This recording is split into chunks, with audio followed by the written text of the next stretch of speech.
Are you looking for a fun way to win up to 25 times your money this football and basketball season? Test your skills on Prize Picks, the most exciting way to play daily fantasy sports. Just select two or more players, pick more or less on their projections for a wide variety of stats, and place your entry. It's as easy as that. If you have the skills, you can turn $10 into $250 with just a few taps. Easy gameplay, quick withdrawals, and injury insurance on your picks are what makes Prize Picks the #1 daily fantasy sports app. Ready to test your skills? Join the PrizePicks community of more than 7 million players who have already signed up. Right now, PrizePicks will match your first deposit up to $100. Just visit prizepicks.com/bluewire and use code BLUEWIRE. That's code BLUEWIRE at prizepicks.com/bluewire for a first deposit match of up to $100. PrizePicks, daily fantasy sports made easy. Today's episode is brought to you by Cars.com. With over 2 million vehicles and 50,000 more added every day, Cars.com will match you with the perfect car for you, your budget, your life, your style. And if you're ready to say goodbye to your current car, Cars.com will get you an instant offer to cash it in. Just start by entering your license plate and get matched with a local dealer who will write you the check. So whether you're looking to buy or sell, just go to Cars.com. It's magical.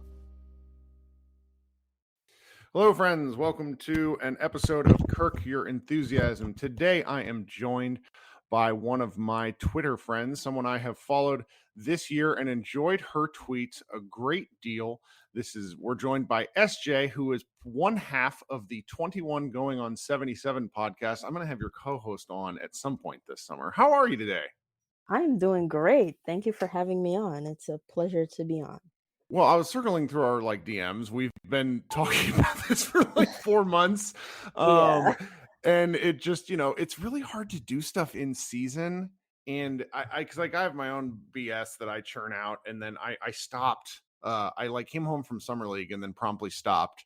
And then my wife was like, you probably should record something. And I remembered you and I had been talking, and you're the first person I've wanted to talk to. So we have a lot we could talk about, but let's kind of start with some recent stuff and go backwards. Did you watch any of Summer League, or did you relieve yourself of that experience?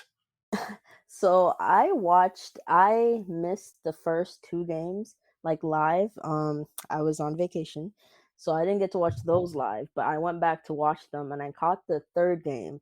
But by the 4th game, I tapped out midway through then, and I did not watch the last one. You and I had the same experience. I offloaded games 4 and 5 to staff, and then no one wrote about game 5 at Mavs Moneyball, which got me some snarky emails from my bosses. But at a certain point, particularly with kind of the roster they put together, there's just nothing else to see. But understanding that, what did you think of the Jaden Hardy experience? So I was on cloud 9 after the first game, like most people were, because it looked like we got a steal. And I mean, I still believe that, but honestly, it went about as you'd expect because he was on a team not different from Team Ignite. Granted, the talent is probably a little worse too. Yeah, than, I think exponent significantly worse, if we're being honest. Yeah, so with that being said, it's not a surprise his efficiency suffered again. I mean, he should have made more shots, but still, I understand why, he put up similar stats as he did, in the G League, which made people concerned in the first place. But I don't know. I feel like he's still okay because, as many people say or have said, he is not going the role he's been in, especially on Summer League, on Ignite. That's not the role he's gonna come to the Mavs and play. He's going to be, an off-ball scorer, getting his opportunities that way. And he said it, and the staff has said that. And in Summer League, he played off ball quite a bit. It's not like he was on the ball all the time. Right. However, it's still he's going to be in a much low pressure role. So we hope that would help. So we'll just have to see. I don't think he's going to play much, though. People thought he could have come in and not be an outright Brunson replacer, but kind of help in that area. But I don't think so. Not at all. No, I tend to agree. I'm looking forward to seeing him in situations where he can make like one quick decision. Because I sort of feel like as summer league wore on, and the longer he would have the ball in a possession, the less likely something positive was to happen. Because in that first game, and I think you said you went back and rewatched it, he put his head down and just got to the rim, Mm-hmm. and looked really nice. It was decisive, and then teams kind of started throwing, shading over to him a little bit more, and he had a lot of turnovers, and that's going to happen. Like Yeah. turnovers are what they are, but it's funny. I hate younger players. I just can't help myself. I get really grumpy. Like the Josh Green experience has not been for me. But I think I said this last night. I like the frame of what we're seeing from Jaden Hardy, because let's just, my baseline for him next year is like 35 games played and maybe 10 minutes a game. I think he spends like all season up in Frisco and then comes Mhm. down fairly frequently. What do you think? I think so. I hope so at this point. I think that would do him well. Like we've seen it with you know, I don't want to make this comparison because people might say it's lazy, but you see that with like Jordan Poole, how he spent pretty much a year in the G League getting his confidence up and was able Mm-hmm. to become a big contributor. So I could see that kind of trajectory for him if they like really commit to sending him down there, because they sent Josh Green for a couple games. I know his situation was a bit different, with the pandemic and stuff, but Sure. still. I would hope they commit to sending him down there, because I mean he could learn on the bench on the main roster, but I would prefer him playing in competition at this point. Right. You have to play basketball in order to Yeah, get better at basketball. Like that's Josh Green's, I always forget about the pandemic and Josh Green. It's why he didn't have 1 year of summer league. And, with the fact that he also just hasn't played that long period, but Hardy has a lot of experience. It's just him getting in specific kinds of experience that I'm looking forward to seeing if he can do. Um, I'm trying to think, because I really liked it's funny. He just looks like he is confident playing basketball. Summer league yeah, is an interesting experience. I know you and I've talked. I hope you get to go someday, because you see a lot in these players where there's guys out there who are just, they don't really look comfortable on the floor, and it starts to show really quickly, and then they don't get to play much. And it was like Ricky Leto kind of had this experience when he played way back in the day. But Hardy really looked comfortable, and there's something to that level of confidence that gives me, sometimes a little unearned, but I would rather a guy be confident and then be brought back down to earth through some experience than need to be pumped up. And it's like Green always needs to be told to shoot. It's like, man, like nothing's bad's gonna. I mean, something bad might happen if Josh Green shoots, but I would still rather see it than like the pump fake to nowhere type stuff. yeah. Yeah. Was there anyone else on Summer League you like? Because I know our buddy Dalton right now is cons- irritated that the Mavs haven't signed AJ Lawson to a two-way. I really like the guy, but I he's so skinny. So like NBA is a big boy league, and he's like 160 pounds soaking wet. Yeah, but I mean I that's wouldn't hate like, it. yeah, but that's like not too like. Listen, he looks like he has talent, and that team looked like it was void of any talent. So Right. he stuck out definitely, but I mean the weight thing, he can always gain weight. Like I don't think that's too much of a deterrent. Granted, I don't think he's going to, like, even if we did sign him to a two-way, I don't think he's gonna come and like be this huge gem or anything. He probably won't play at all. But I would like to see it go to him if they were to pick someone, especially from this summer league team, just because he's played for it. Like I Yeah. think he's deserved it. He's been like, outside of Hardy, of course. He's been the rookie that's been the most impressive, even over some guys that we've seen before, like a Moses, right? And I think Marcus, his last name, I'm gonna attempt it, but he was pretty good too. I think those were maybe like the top three rookies outside of Hardy. But I think AJ Lawson pretty much Yeah. cleared all of them. It was fun. It was fun. Like I really like his shot. A lot of confidence in the Yeah. shot, and I don't know. I'm very much stuck on confidence with younger guys right now. It's just sort of my thing. And now I guess we should, and you and your co-host talked about some of this stuff on your show, and I'm going to link to your show in the show notes, and everybody should go subscribe. You guys, how often do you guys record? It's supposed to be every week, but we take breaks like some weeks because of stuff that we Oh just yeah. have to do. Yeah, so it's like every week or every other week. Well, I mean, that's where I get into the most trouble, is when there's nothing to talk about and I say something I shouldn't say. So Yeah. that I can, and we're sort of on the edge of the abyss for basketball for a while, because Luka plays in the Euro Cup at the end of August and early part of September.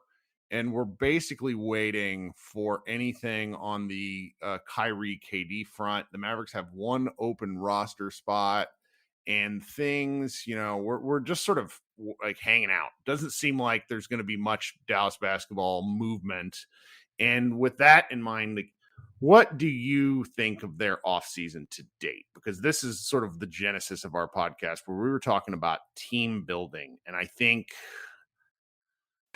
my early take was that I don't think they're going to be bad by any stretch, but I am just sort of confused at the hand waving about, they'll be fine without Jalen Brunson. What do you think's going on here? What's your kind of early read before we actually watch basketball play for next season? Well, I mean, there's been a lot of mixed reactions, but I fall in the camp of I really, really hope they're not done, and I'm sure Luca does too. If you know, you know. But Yes.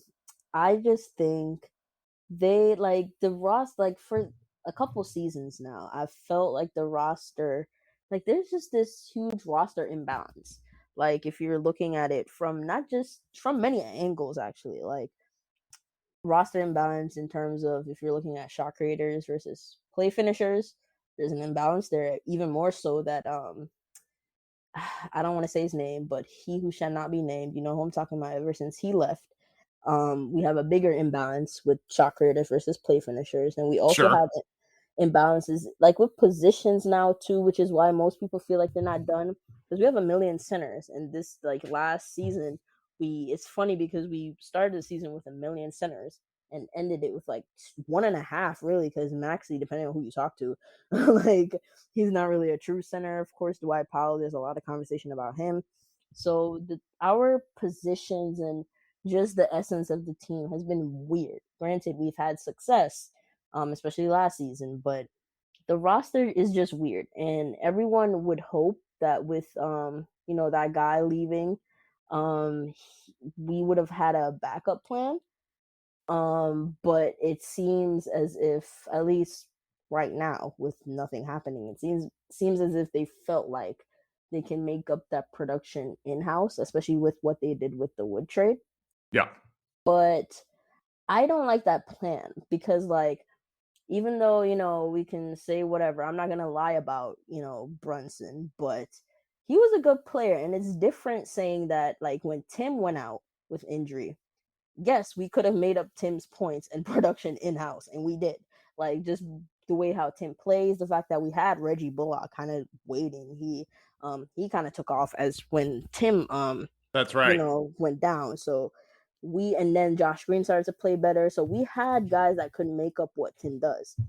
Brunson was a different story. Like, obviously Dinwiddie was the hedge, so they had been kind of gearing up for Brunson leaving.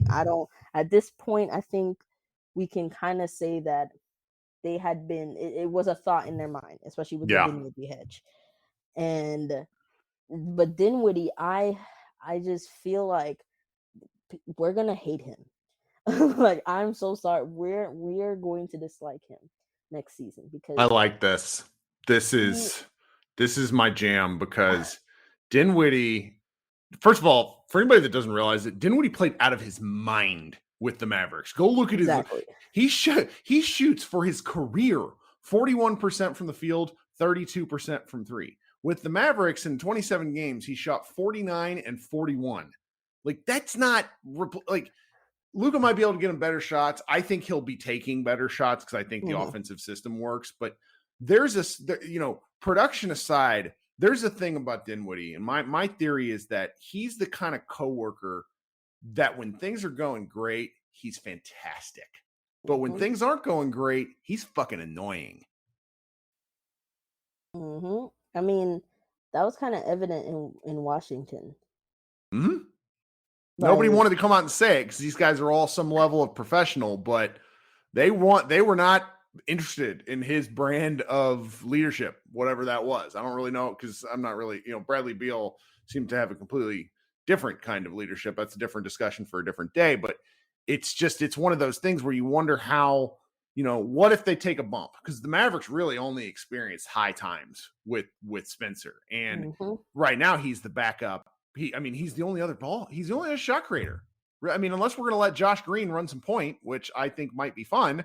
There's really nobody left. And I don't like the level of expectation that gets put then on Dinwiddie. And then, kind of downstream slightly, Christian Wood, who we went from being Mhm. really excited about what he could do to being excited about what the Mavericks need him to do. Yeah, and that's what like you said, it was all great when we thought Wood would, be a third, fourth option, but now he's a second, third option that, Mm-hmm. takes him up a peg. And I mean, people think, he can handle it, especially playing next to Luca, shots are gonna be better, all that, like you said, but we've seen Christian Wood with increased usage. Like that's the Houston Rockets. Like, Yep. I'm sorry, we've seen it. And I just like things I feel like with how the roster is right now, like the off season is the honeymoon season. Well, for most people, I haven't felt that way in a while, which is a little saddening because I would like to be in a honeymoon phase in the off season. Yep. However, some people are in that phase anyway. And for those people, you're probably thinking on the optimism side, like if everything breaks right, we can do this, we can do that. But we know that everything is not going to break right, like in a season. And I Well, think, go go ahead. ahead. Sorry. No, I was just saying I think we're treading on delicate waters in terms of like we're banking on certain guys who haven't played X amount of games in years. We're banking on them to be healthy. You know what I mean? Like Spencer, Yes. is he going to load manage? Like he's coming off ACL. We're all talking about that. Like, is he going to load manage? Luca's gonna miss his games. Like Wood hasn't been the healthiest either. You're like going down the line. These are like we're talking about like Brunson who did not miss games. Like he played Right. 79 games. Like I think there's those aspects that people are underrating as well when looking at the bigger picture. Is all I'm saying. Well, and then this comes to, I have one of your tweets pulled up. I'm not going to read it because reading tweets is always weird, but it's the notion of the team as constructed. Luca, it's basically constructed for Luca to play 70 games, or else this team is going to take a dip. And here is where, and this is one point that I wholeheartedly agree with you on. And I normally like to argue with my guests, but this is just a lot of my national media friends all sort of like have Luca as a baseline, which I think it's a good one.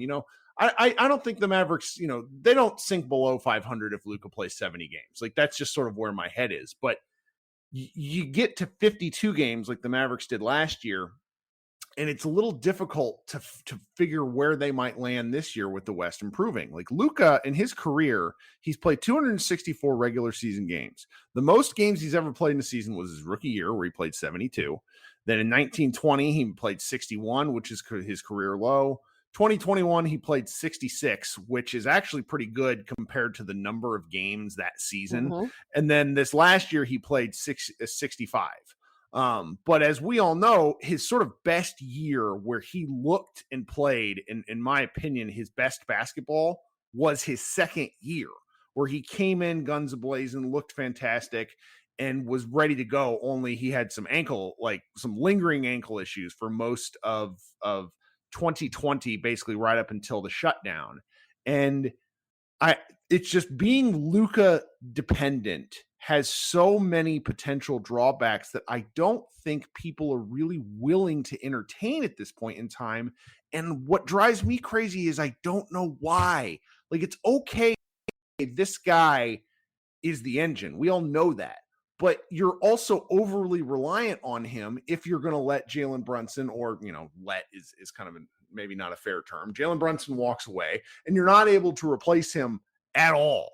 Like I'm not interested in the Christian Wood is replacing Jalen Brunson stuff. Like that sort of drives me nuts. Where do you fall with my soliloquy? I mean, I would agree, especially with that. Like, Christian Wood is not replacing Jalen Brunson, especially when you got him and made it like the impression that he was going to come join with Jalen Brunson and Luka. You can't walk it back and then say, "Oh, well, he's replacing him." It doesn't work like that. So I would agree with that. Like everyone just saying that is trying to pivot.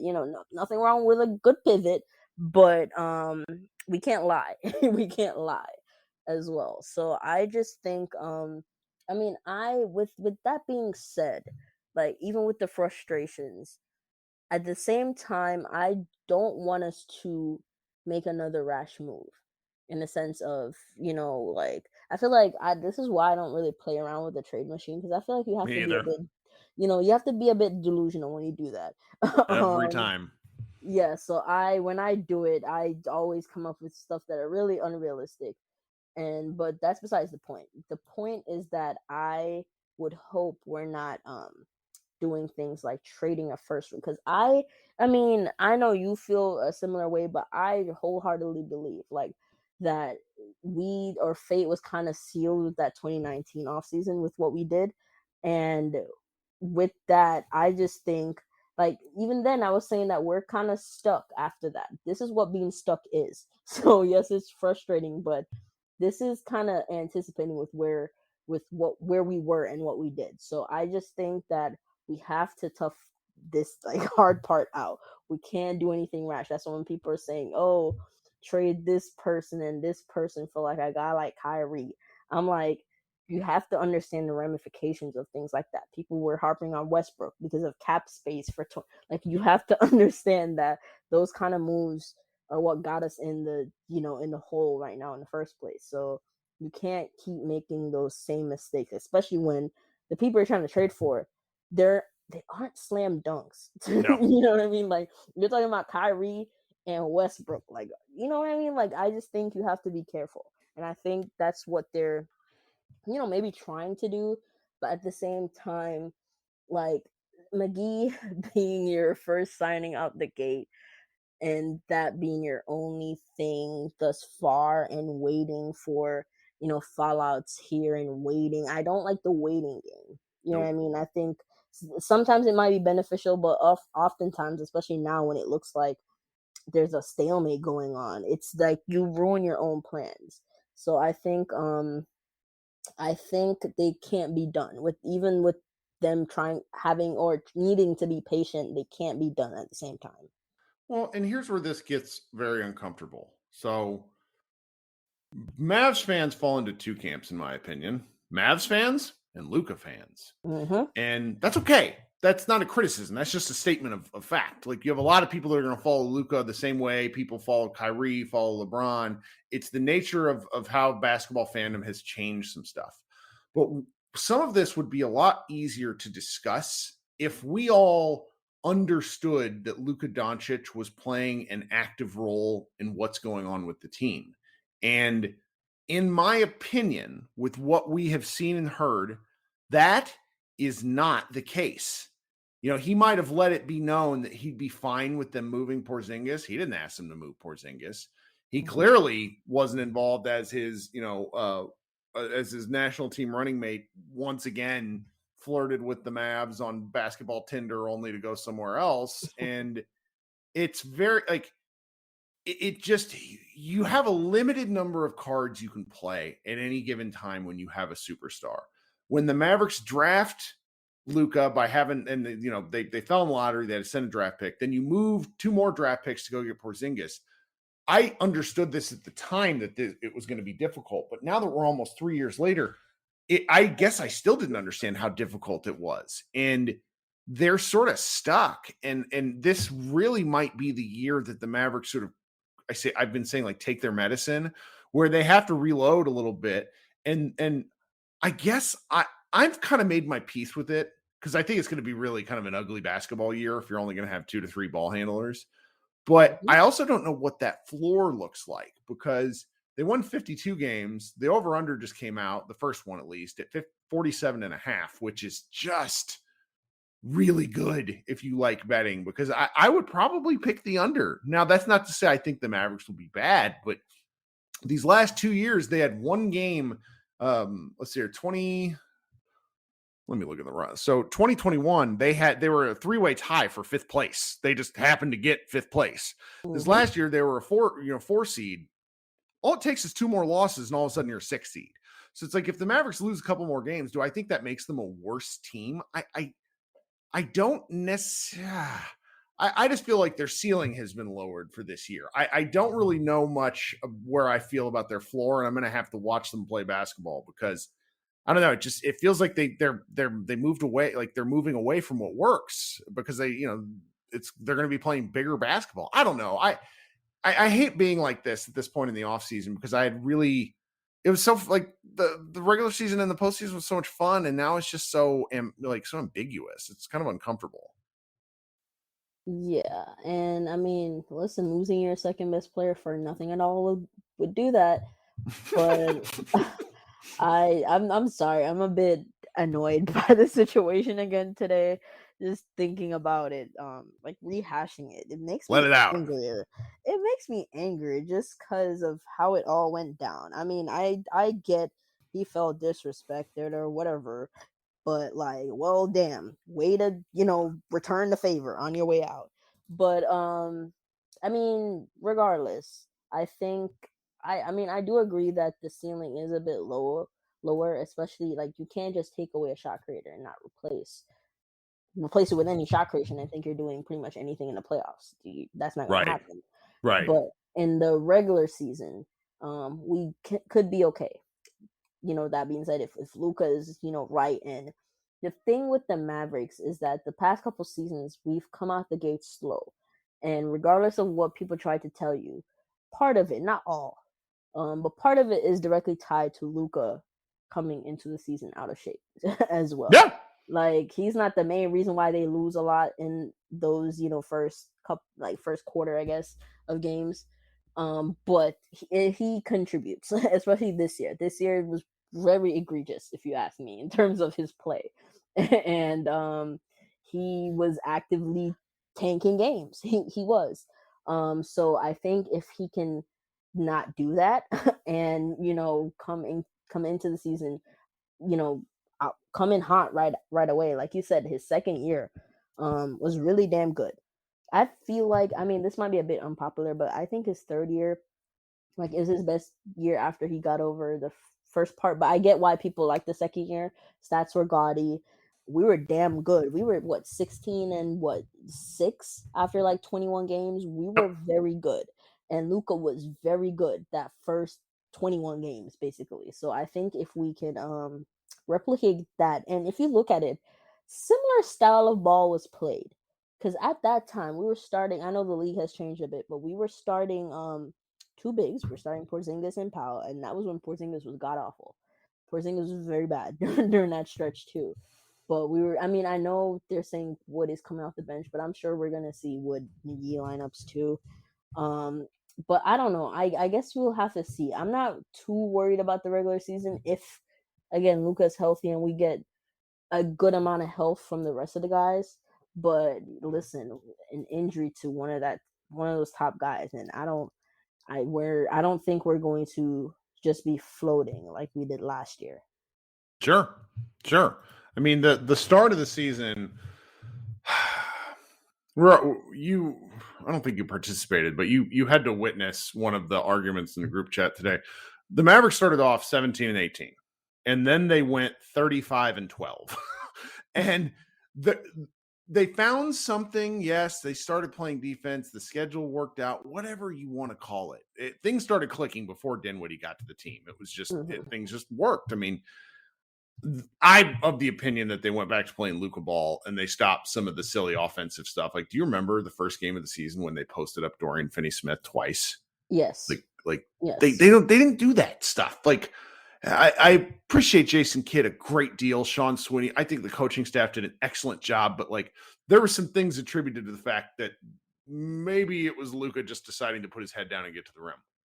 And Trae Young said something in the start of like the season last year. He's just like, "This is boring. I want to get to the playoffs." Basically, and then they proceeded to be a play-in team, Yeah. and the Mavericks have to watch for that trap. Getting started and playing well and finishing well in the regular season. I think home court was pretty important to the Mavericks in the Utah series, but there's a fairly large contingent of Mavs fans that think Utah was so bad that the Mavs were kind of destined to win. I mean, Brunson hit 6 threes in game 2. That was very close to being an 0-2 hole. I don't know. I feel like I'm a little nuts in that I want to give this Mavericks team a great deal of credit because they won the games, but they also won some things like on the edge of a knife. And taking, if they do happen to take a little bit of a step back, I don't think that's going to, I'm saying this now, I'm full of shit. I don't think that's going to make me that mad because this is just sort of the bind they got themselves in over kind of years of mismanagement by Donnie Nelson. And I want to give everybody a bit of a chance. Like I really have been waffling on Nico because I think he was kind of given an empty cupboard to play with. And they've made some chicken salad out of chicken shit. And it feels like this is going to be kind of one of these transition years where we all, meaning Mavs fans, kind of like argue with each other over things we don't have any say in anyways. What do you think? Yeah, I would agree. I mean, we always argue anyway. I just think about whatever, so arguments are always going to be there. But I think, I think a lot of people are looking to this off season to see what Nico could do. Especially since like last off season, the moves weren't popular at first. Like, I mean, a lot of the thing is, I don't want to rewrite history. It was positive with some of the guys we got. Like Reggie Bullock was a positive signing. Like everyone agreed that he fit. Probably like the best signing of the last 4 years. Yeah, and I know he started off slow and people soured a bit. I soured a bit on people, He missed but a lot of shots, to be fair. yes. But at the time when the signing happened, people liked it. And but Sterling Brown, the problem with last offseason is that people didn't think that they'd be done. Like all the other off seasons. But people settle on the fact that hey, Nico just got there and he had hit home runs with his signings, apart from Sterling Brown. But with the Dinwiddie trade, obviously with that working out, even Bertans looking a bit useful after people thought he was like the worst player in the association. Everyone gave him his flowers for that, but it was like, okay, here's your first full off season with the Mavs. Let's see what you can do. And with how it's gone, I mean, if you look at wish I had this tweet pulled up. I think I remember the gist of it, but it was basically like the 3 priorities of the Mavs. They wanted to get wing depth. Yep. They wanted to get a rim protector, and they wanted to re-sign Brunson. they have done one of those things. Mm-hmm. And let's be fair, they have done one of those things arguably. I am not a JaVale McGee fan. Like he is going to be my age when that contract is over, and I am not a youth. Like there's some real like there's got to be a healthy middle ground between this is fine and this is a disaster. But Luka himself was kind of like, I don't know. And that's just got to say it just hasn't been very fun. Like it's been a really kind of spoiled dessert after a really fun season. Yeah, and my thing is, like I said, I understand copium and all that with people saying, well, JaVale is better than Powell. That has frustrated me so much because I understand, especially with, the season ended like we were on a high going to Western Conference Finals, but we got, spanked in 5. Like it wasn't really even close. So it kind of went out like on a bittersweet note. So like the copium and the scapegoat is that, oh, Dwight Powell was just so bad. And I think it's turned into an unfair conversation because instead of saying, yes, he was bad in the playoffs, Dwight Powell is not a playoff player. Like, I think we should know this. Like, we know he's not a, like, even before going into it, like, your expectations shouldn't have been Powell is playing huge minutes in the playoffs. If that was your expectations, I'm sorry. That's not good. That's not good anticipation for what's to Right. come. But he was also a big part of the reason why our season turned around. And I feel like people are rewriting that to say like, oh, Powell was not a problem for us in the regular season. He was not. Especially like, I mean, other than the beginning of the season where everyone was bad. You can't just say it was just him. Starting the new year, he averaged double figures on crazy efficiency. Like, Yep. he was pretty good. So like, McGee is going to be a very marginal upgrade to that kind of production in the regular season. And he's not a playoff player either. And he's Like, you can not just playing there either. Exactly. Like, It's we played him off the crazy. floor. That's my thing. We were the ones that played him off the floor. It would be different if it was the other team and you're saying it. We did that to him. We allowed the Suns to start, or not start, but play Bismack Biyombo over JaVale McGee. And the fact that we were in a boxing match with the Bucks to get him, gave him a player option, told him that he could come here and start. That's a bit nuts to me. I'm so sorry. Like, yes, he's going to be a little upgrade of a Powell.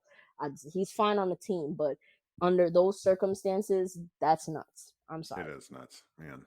Well, I have a whole laundry list of more ridiculous basketball questions to ask you, but we're coming up on about a half hour, and I want you to come back. So I'm going to store these, and Okay. we're going, we're maybe for some, if we're all bored in late August, I think I have some really delightfully stupid debate topics to kind of delve in on.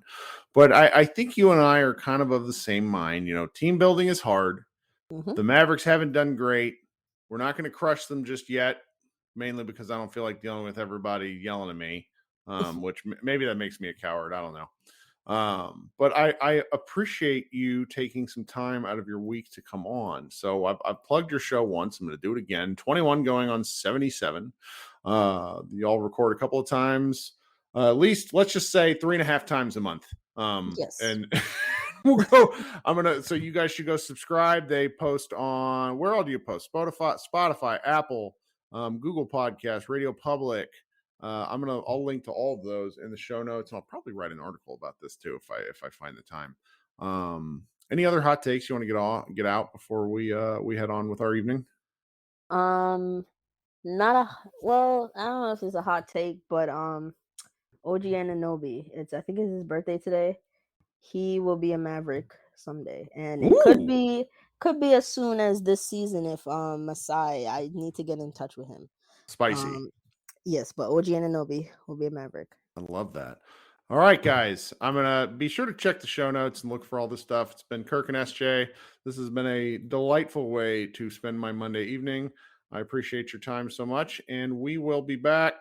I don't know when I'll be back. I'm going to host a live show at some point tomorrow, but I don't know. Like, I'm so bad about this. Like, when I start working and, when I start working, I'm great. When I stop working, picking it back up again is really hard for me. And I turned it off for like 5 solid days, and doing nothing was awesome. I need to do it more often. I feel that. All right. This has been Kirk Your Enthusiasm with SJ. We had a great time, and we will talk to you guys a little later in the week.